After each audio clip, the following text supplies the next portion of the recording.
Welcome back. Hey, You made it back to the party. just in the nick time. Um, that was very interesting. Um, so when you were a teenager, you were depressed and just like had a hard time.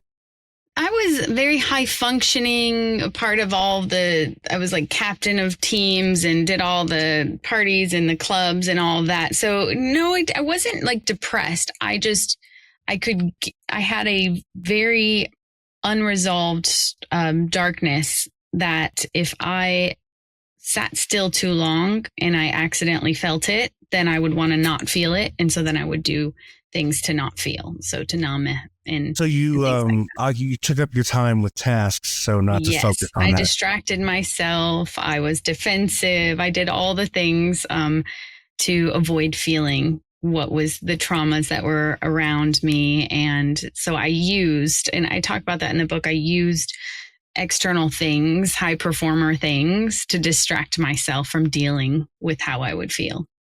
So did you have trauma at home from your upbringing? Oh, yeah, definitely. So there's a lot of different layers of trauma that we had, big traumas, little traumas, but it was drug addictions in the home. It was parents who had to spend time in jail. It was losing someone to a drug overdose who was like a brother to me.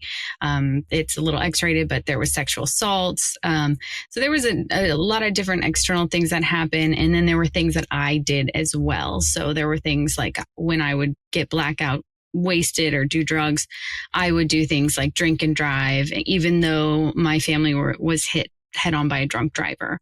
And it was completely devastating for my family. So I was also in self-destruct mode. And so it was, kind of both, where there were things happening to me, but there were also things where I was wanting to hate myself more and doing this cycle of self-destruction. Wow, that's amazing.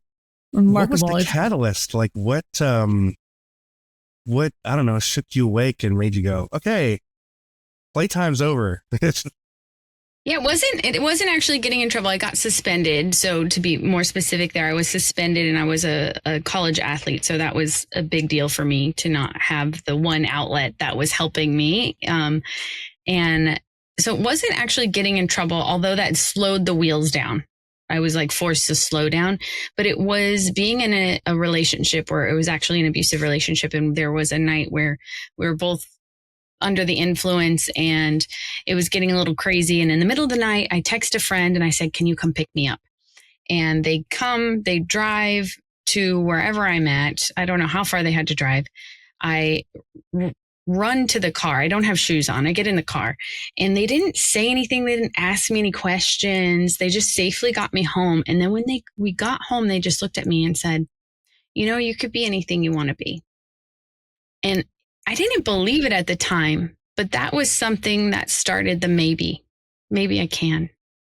Maybe I can get back into my program. Maybe I can apologize. Maybe I can start doing the things that, to discover what I'm capable of. And so it was that moment where somebody looked at me and saw something that I wasn't ready to see in myself, but I thought maybe I could.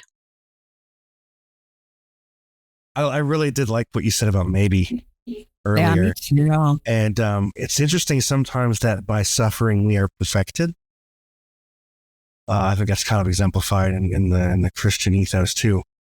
And now you said something about faith earlier. Did you go to a church? Did you have a group that brought you into that? I was like the person who would debate anyone who was a believer. I was an atheist for a long time. And yeah, Jesus rocked my world when I was in my early to mid 20s. I gave my life to Christ and it took a long time though. It was a lot of positioning. I would go to churches and I would sit there. I would go late because I did not like the worship music. I thought it was very weird. I'm like, what is everybody doing with their hands? Why is everybody singing so loud? I didn't like it. So I would go in late and then I would leave early because I was like, nobody better talking to me. I'm not giving my number out. I'm not doing any of the things. And so I actually attended for about a year.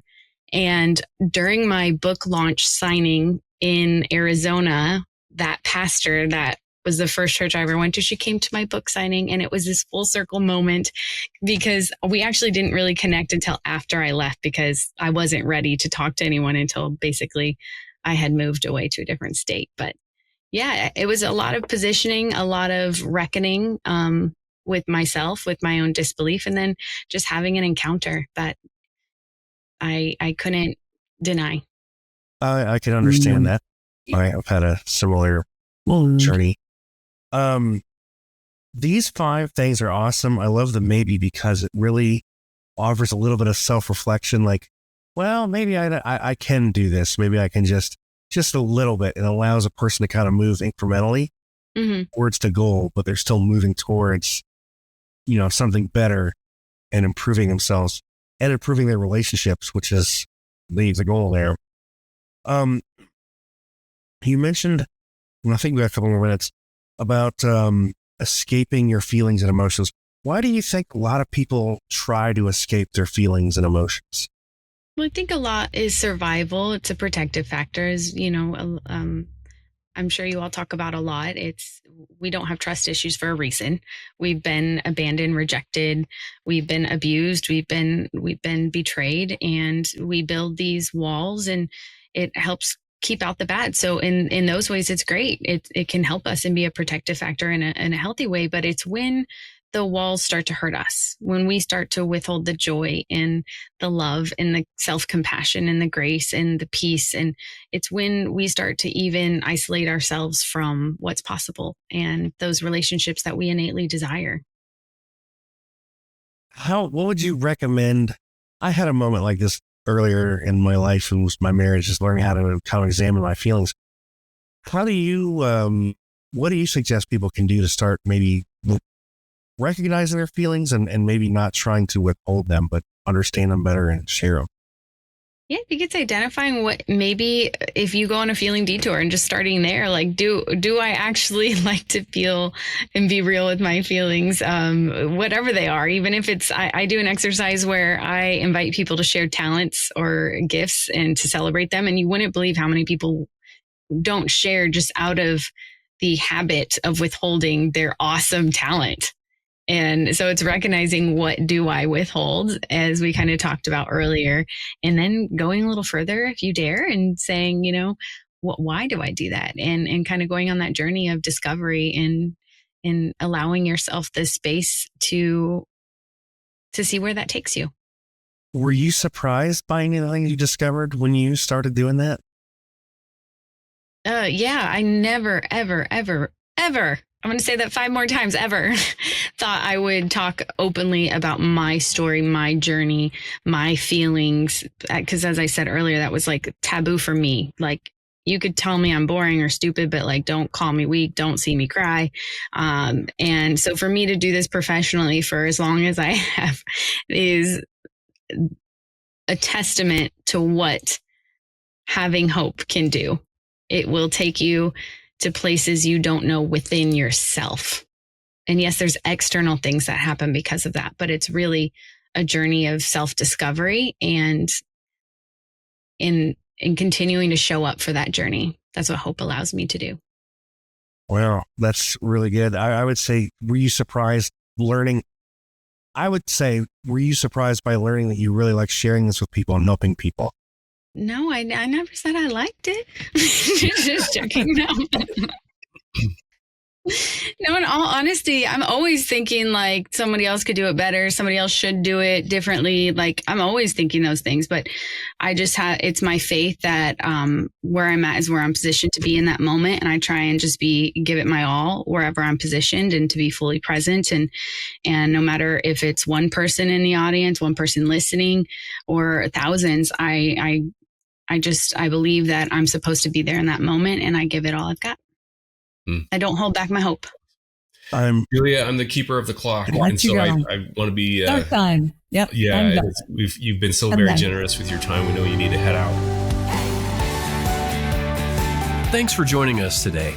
Hey, do us a favor and take a second to subscribe to our podcast and the Utah Marriage Commission YouTube channel at Utah Marriage Commission, where you can watch this and every episode of the show. Be sure to smash the like button, leave a comment, and share this episode with a friend. You can also follow and interact with us on Instagram at Stronger Marriage Life and Facebook at Stronger Marriage. So be sure to share with us which topics you loved or which guests we should have on the show next. If you want even more resources to improve your marriage or relationship connection, visit strongermarriage.org, where you'll find free workshops, e-courses, in-depth webinars, relationship surveys, and more. Each episode of Stronger Marriage Connection is hosted and sponsored by the Utah Marriage Commission at Utah State University. And finally, a big thanks to our producer, Rex Polanis, and the team at Utah State University, and you, our audience. You make this show possible. The opinions, findings, conclusions, and recommendations expressed in this podcast do not necessarily reflect the views of the Utah Marriage Commission.